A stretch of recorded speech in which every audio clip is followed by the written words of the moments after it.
All right, this is this Red Hair Book Fair. yeah, this is the sophomore episode, and as you can see, the whole family's well. I guess you can see the top of his head. Yeah. There's a little arch snoozing away, and then goes to the side. Okay, I don't even know where to begin. Why don't we begin on your side, and you can let us know what we got. This is the other episode was such a hit that I thought we should start right away, especially since I keep receiving packages out of nowhere.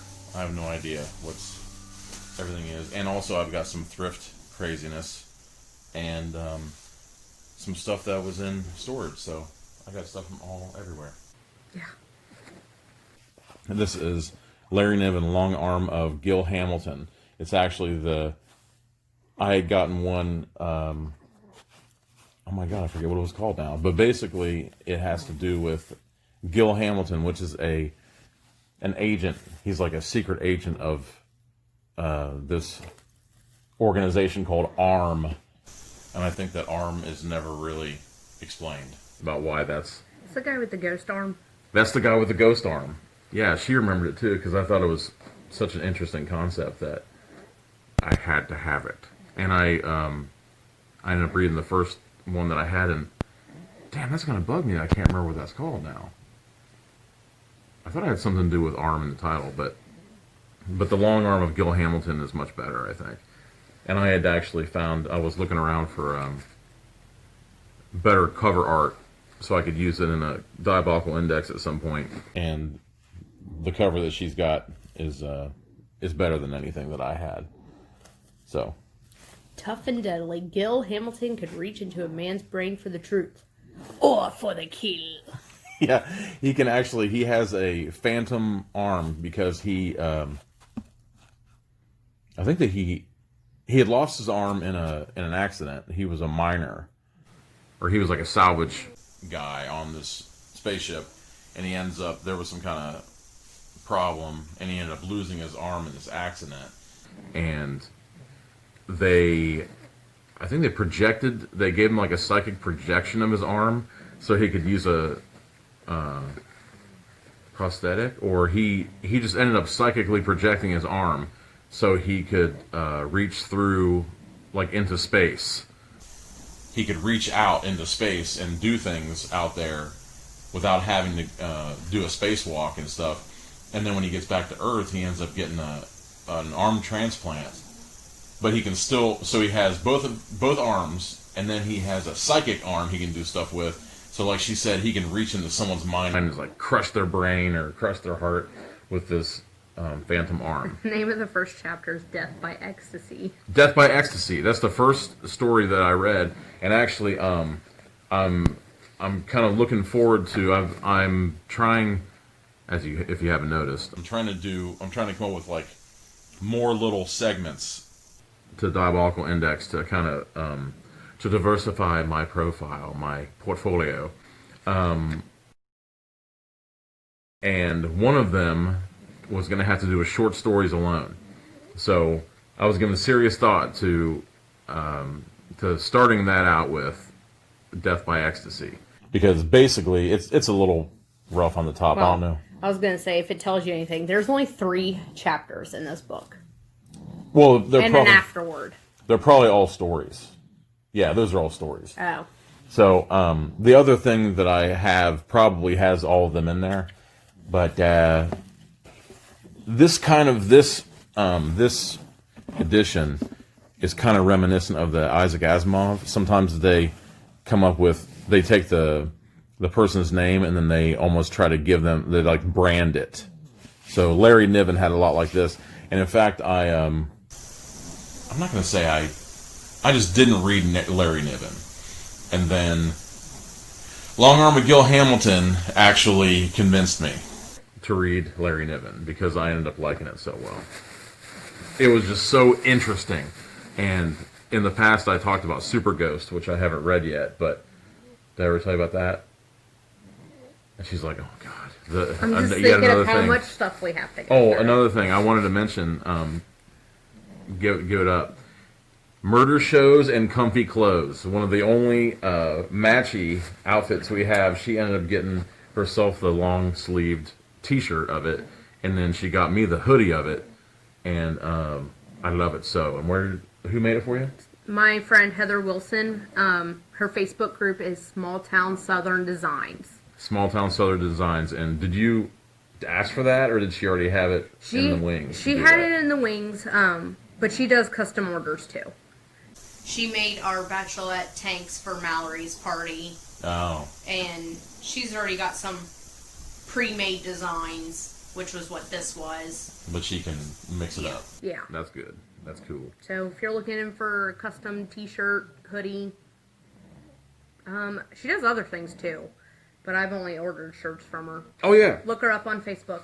I forgot. I'm wearing a branded t-shirt too. This is Midwest Horror Fest 2017. Out of what? I forgot. Yeah, that's the people over at Rad Entertainment and HM&M Films. They did that, and I was able to go from the very beginning, and then there was kind of a scheduling hiccup, and I haven't been back since, and of course COVID and stuff. So yeah, definitely check them out. But what's next? Oh, this was cool.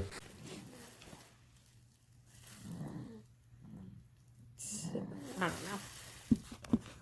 You don't know that's a Tolkien? Yes, but it's Sir Gawain and the Green Knight. It's the Boyween, whatever you pronounce it. But say what? Archie? That Boy, name, what? That name, however you pronounce Sir it. Gawain. Oh, it actually has. Oh, cool. And they're calling it 3 magnificent translations from the author of The Hobbit and Lord of the Rings trilogy. But you know what? I totally got this, and I didn't even really scrutinize the cover. I got it just flat out because I loved the Sir Gawain and the Green Knight story.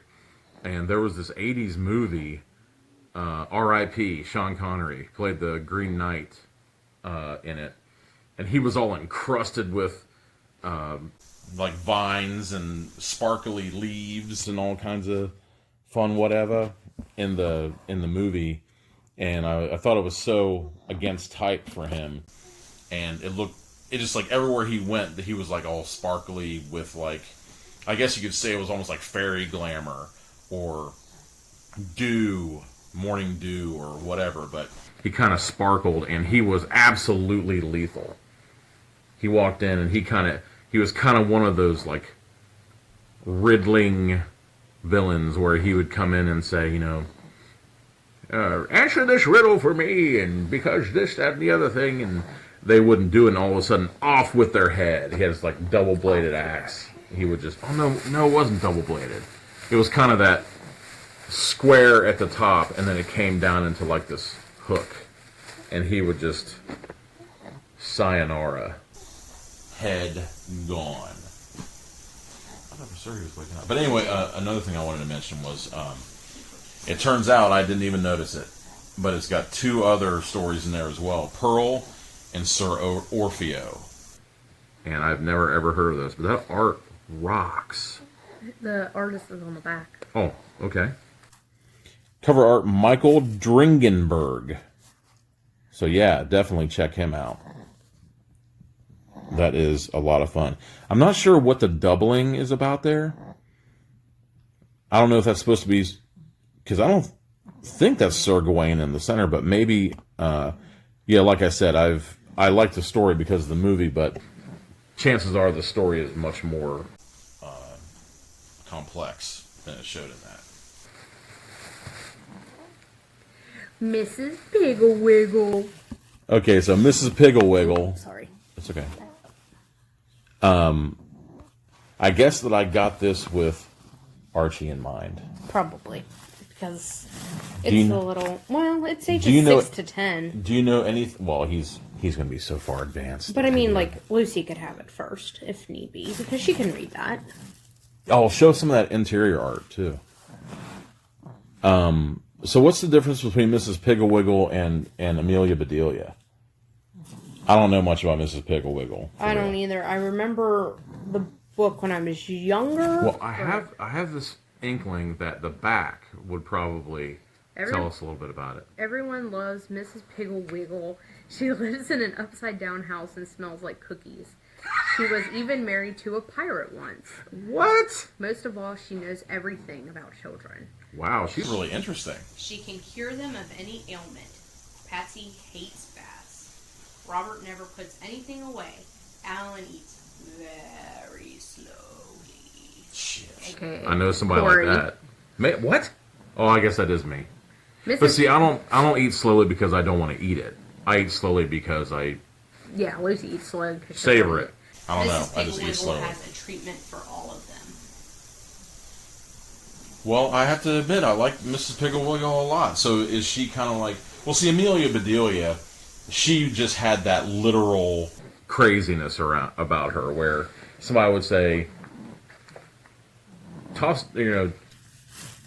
do something with the drapes. What's happening? Is there somebody named Dick in there? Yeah.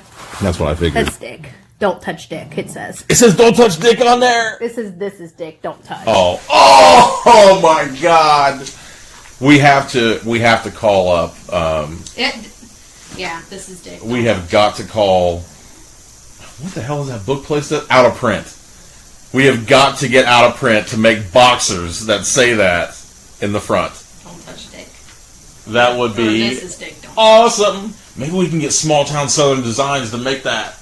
Maybe. I will wear them on camera, just to terrify you all. Yeah, that's some great art. You know, it's Pictures by Hilary Knight. it's kind of funny. For this one, I won't need any captions at all for the boy, because it would just be Archie snores at the bottom Until he wakes up. And screams The to high slow heaven. eater, tiny bite taker cure. Okay, she's reading. Lucy is reading that Chapter immediately. 7. Lucy is reading that immediately. This may end up having to be like a part 3 situation. We've got a lot of gear. Part 5. We've got a lot of gear to go through. Because it's coming from everywhere. The Woman in the Window by A.J. Finn. Okay, this is a big one. I think that The Girl on the Train came out. I got that in case you would like it. I'm sure I would. Because- It isn't paranoia if it's really happening. That's kind of the way I live my life. Really. But man, I got like a pompadour going on this morning. Yeah, I think that, like I said, I think the girl on... Picture, isn't it? What's that? I think it's already a film, isn't it? Well, that's what I mean. Like, The Girl on the Train came out, and then all of a sudden, everything sounded like that. The Woman in the Window, The Woman in the Something, The Girl on the Whatever. They kept coming out with these names, or at least the names may have already existed. But all of a sudden, it seemed like everything was called that. Kind of like I had this theory a little while ago about like Rise, War, and Dawn was in everything at certain points in time. Everything had Rise in it. Rise of the Guardians, Rise of Skywalker, Rise of the Planet of the Apes. And then all of a sudden it was War, Infinity War. I'm forgetting some more ones. War of the Planet of the Apes. But it was, war was in everything. Civil War. War of the World. Well, Did you already say that? no. But I mean, like, they were just tacking war on everything. Tacking Rise on everything. Dawn of the Planet of the Apes. Oh, yeah. It's fit too. Like, and then they redid Red Dawn and nobody paid attention, and there was some contention about that, but anyway. Sometimes there are little trends with that, and I think that's, I almost said a victim, but it might benefit from it. I have no idea. But due to that, I get it mixed up with everything, and I think that, and there was one that was like The Girl in Box 19 or something. I think it had to do with the train too. I don't know. I get it mixed up. But that's to be expected. There's just so many things. Oh. What? Sergei Prokofiev. I'm saying that right. I'm saying that wrong. No, I couldn't even. It's a biography. It's a biography of the... let me shoot at. There you go. It's heavy. I think it's Prokofiev. He translated different fairy tales and different things into, I don't know if it's considered opera or what, but basically when you hear, like in A Christmas Story, for instance, it's like da da da da da da da da da da da.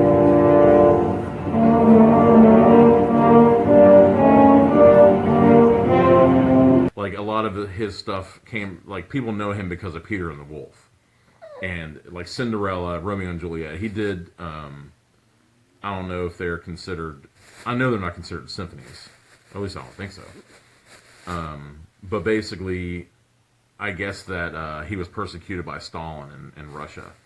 And so, I normally don't get into kind of like political biographies, but seeing as how he composed for different children's fairy tales and whatnot, it's interesting to see an artist that is set upon by the state. So I thought that would be interesting. Yeah, his story begins in the fairy tale world of Tsarist Russia and ends in stark modern tragedy.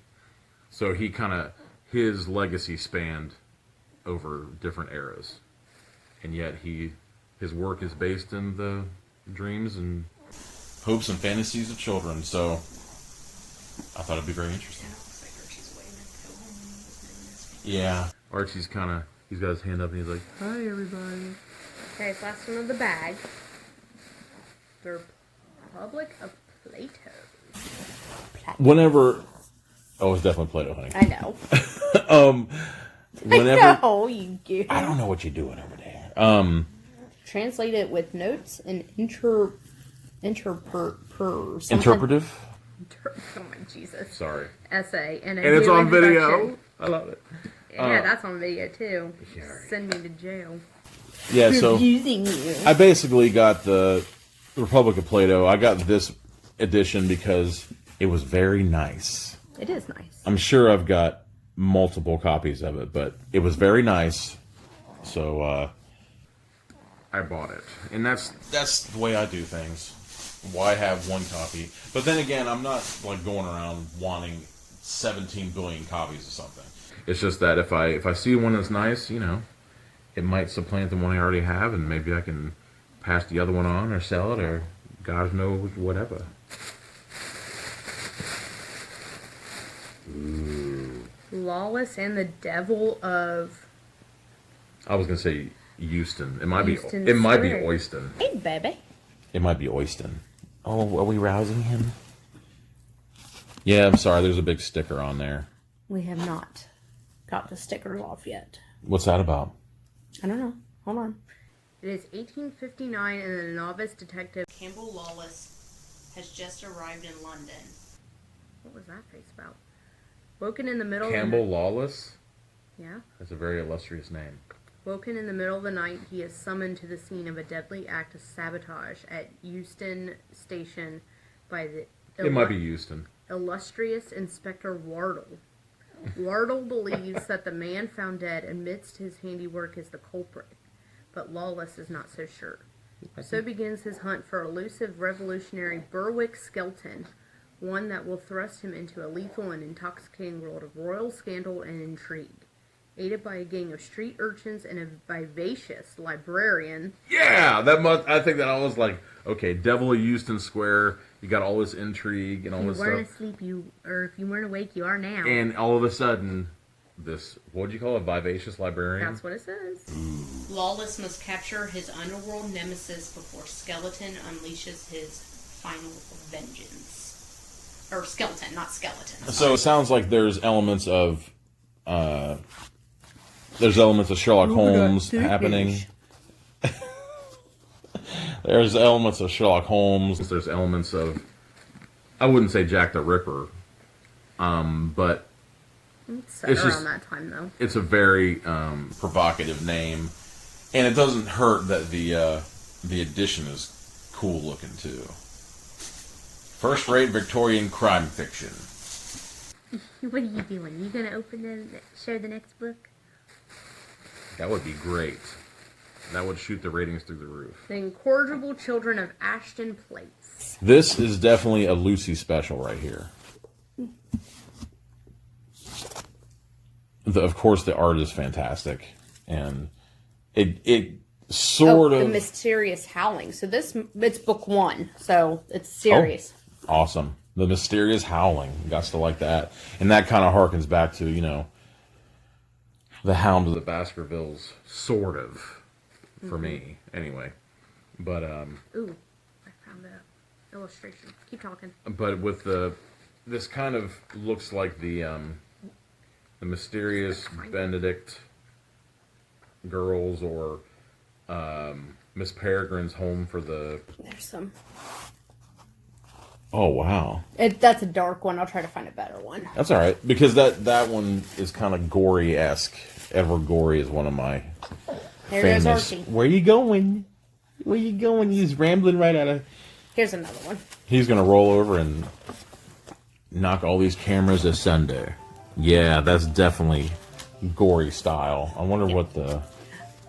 Oh. Mary Rose Wood. Oh, you don't have enough. Oh, crap. Here we go again. Signed by the author. Oh, I didn't even see that one flipping through. Mary Rose Wood. For Renee and Joel, happy howls, it said. How fun. Now I'm wondering who Mary and Joel are. But there you go. That one's for Lucy, so set that somewhere. So is your thing dead? Probably. Okay, so we have to work off those two. Yep. The Last Buccaneer Yeah, this also might be a secondary copy. by Matthew Pearl. Matthew Pearl was the writer of the Dante Club and the Poe Shadow. He's kind of like a literary mystery expert. And in this case, London, 1890. Penn Davenport is the most famous buccaneer of Europe.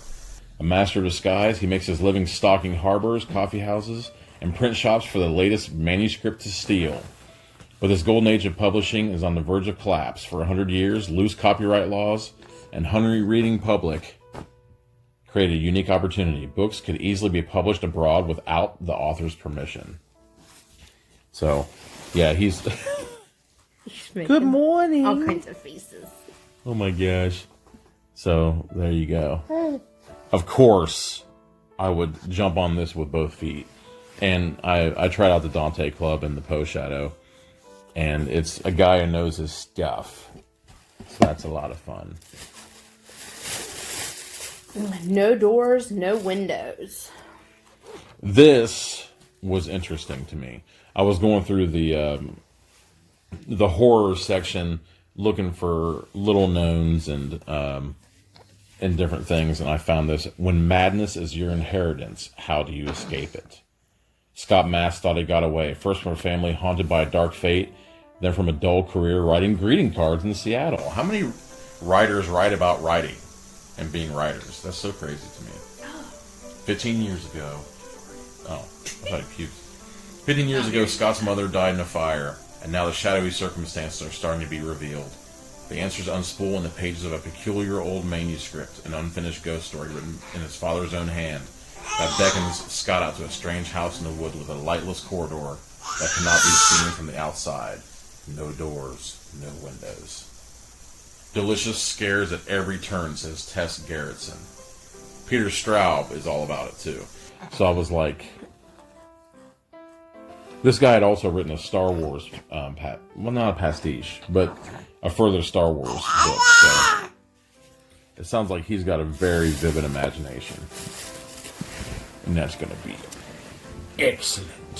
From the Mouth of the Whale. I can't pronounce the author's name.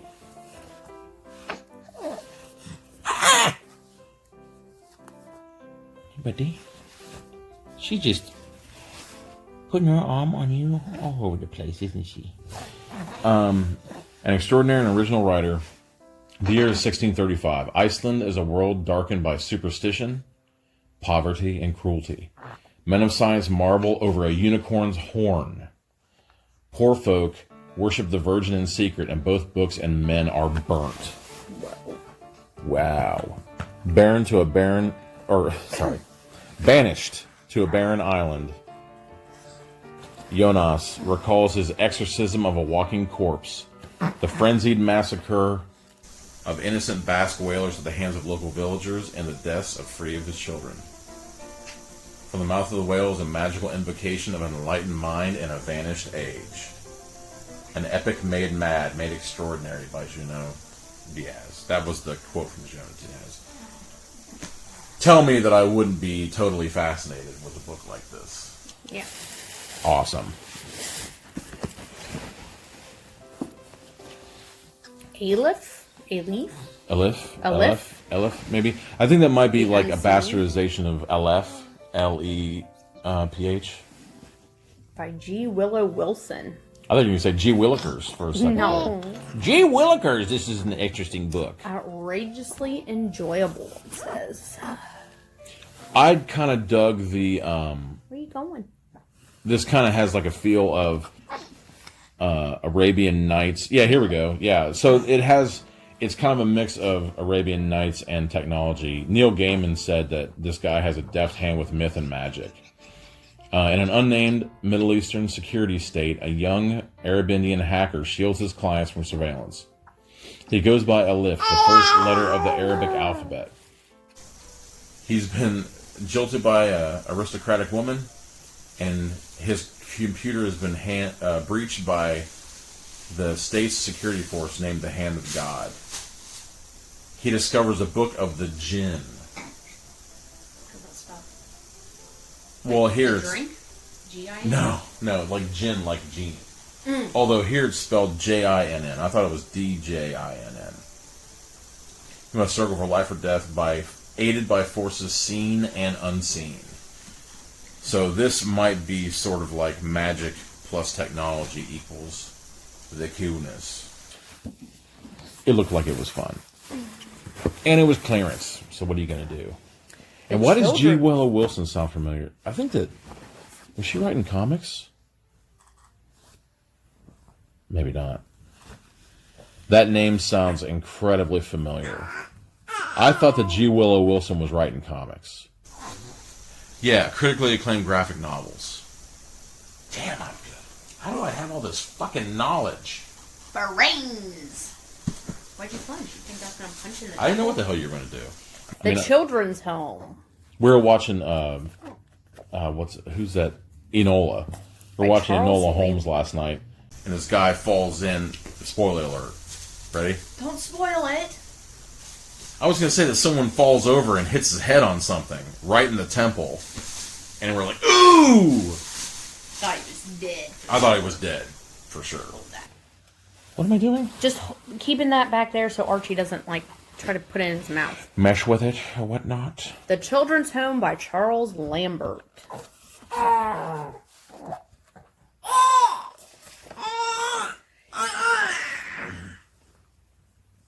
Ooh, in a sprawling estate willfully scheduled was Morgan Fletcher, the disfigured I'm not saying anything. heir to a fortune of mysterious origins. One day, two children, Maura and David, Schitt's Creek.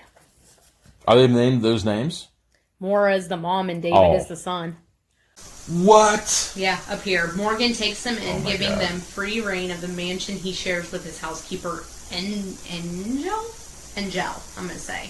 Angel? I don't know. It's like Angel, but it's spelled with an E, so... Oh, Engel maybe? Then more children begin to show... Many locations near you. The first one is Cincinnati Mini at 61. Here we go again. Stewart Road, Suite 2. Hey, Google. Shush. Google Assistant is starting to become the bane of my fucking existence. Sorry, I don't understand. Go away! Here, I'll just unplug her. Goodbye, Google. Anyway. Did you just unplug her? Is she dead now? I'll plug her back in later. Is this boy getting engulfed in the covers? What's going on? He did it himself. Wow. Then more children begin to show up. They show a prescient. Patience? Prescient. Yeah. Prescient. Understanding of Morgan's past and their bizarre discoveries in the mansion's attics grow increasingly disturbing. Every day the children disappear into the hidden rooms of the estate and perhaps into the hidden corners of Morgan's mind. Ooh, so there's like a Lion, the Witch, and the Wardrobe situation happening, except they're going into her mind instead of into Narnia. Weaving elements of psychological suspense, Jameson's stream of consciousness, and neo-Gothic horror, The Children's Home is a genre Define utterly bewitching masterwork that stirs the imagination in the manner of Dahl or C.S. Lewis. C.S. Lewis. What am I gonna do? Sorry about the yawn, guys. No, it's all right. It makes total sense with the shtick and the gimmick that we're going for. I have no illusions that this is definitely the victim of a gimmick, but it says it recalls both the pastoral Gothic of Shirley Jackson and the dystopic vision of John Wyndham, one of my favorites. John Wyndham, author of Day of the Triffids, I think it was the Kraken Wakes, Midwich Cuckoos, the inspiration for Village of the Damned. So, yes, children's home. What'd you do with your thing? Interesting. What did he do with his thing? It's probably lost to time. Don't even. Lost to time. There it is. You mean the hand? Yeah. The hand of truth? Oh, wow. I was really, I was totally... Tuck you back in. I thought this was provocative as hell. The exhilaration of such a novel is nearly beyond calculation. If a new literature is at hand, then it might as well begin here. The Orange Eats Creeps by Grace Kralanovich. I think I've been neglecting to say what you've been reading them, right? The authors and stuff? Most of them. Like something you read on the underside of a freeway overpass in a fever dream, The Orange Eats Creeps is visionary. Pervy. Unhinged. It will mess you up, it says. I'm like, I need that. God. It's the 90s Pacific Northwest, refracted through a dark mirror where meth and madness hash it out in the woods. A band of hobo vampire junkies roam the blighted landscape, trashing supermarket break rooms, praying to the altar of Poison Idea and G.G. Allen at basement rock shows. Crashing senior center pancake breakfast, locked in the thrall of Robitussin trips and her own wild dreams. A girl with drug-induced ESP and an eerie connection to a member of the Donner Party who credited her survival to her relationship with a hidden wooden doll. Search for her disappeared foster sister along the highway that eats people. Ew. What the fuck? Yes. Yeah, that will Interested. Huh? I said, yeah, that will mess you up. The Orange Eats Creeps. Who did that art? Front cover art. Lurking Moon by Matt Brinkman. I'll be looking for a print of that. Oh, Lord have mercy. We've only just begun. What did you say? I don't know. Maximum something. Crap. Star Child. Star Child by Fred Mustard Stewart. Yeah. What's the back say? On a Connecticut hilltop, a man is clearing woods. In a musty office, a scholar delves into the history of murder and torture.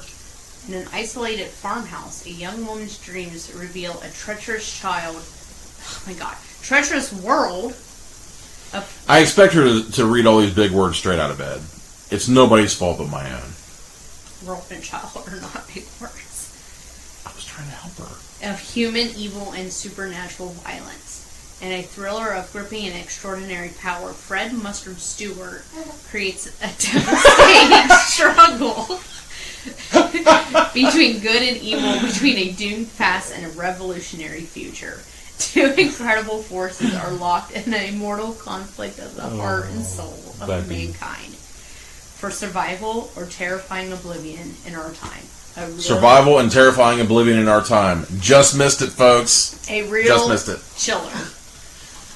Star Child. This guy wrote the Methuselah enzyme and I think the Mephisto Waltz, I believe, which is all about demon possession and craziness. But this sounds awesome too. It's funny. I look at these and I was like, "This sounds awesome," as if I picked it for no reason at all. I'm sure that I totally scrutinized this, but who's to remember? The stacks just fall over and engulf me.